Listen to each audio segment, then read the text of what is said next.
اصلا این که یک حکومتی بتونه مردم ایران رو فقیر نگه داره هنره. اصلا باید تو گینس ثبت بشه چطور جمهوری اسلامی ایران رو فقیر کرد.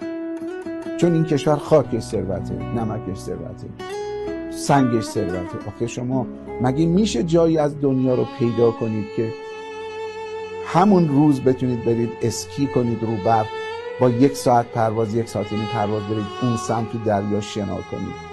4 فصل. ببینید شما اروپا حتما تشریف بردید، ما پدیده 4 فصل پدیده منحصر به فردیه. شاید جزء معدود جای دنیاست. ایران و ایالات متحده آمریکا یکی دو کشور دیگه.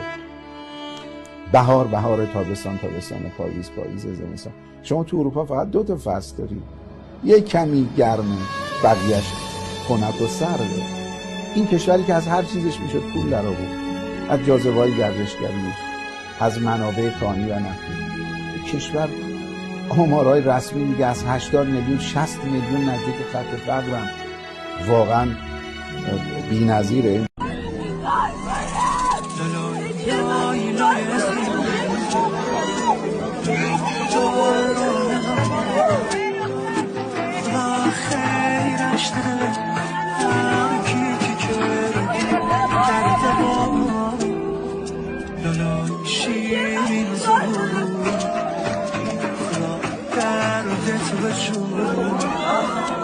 زندت روی ناش بری سر مردت بخور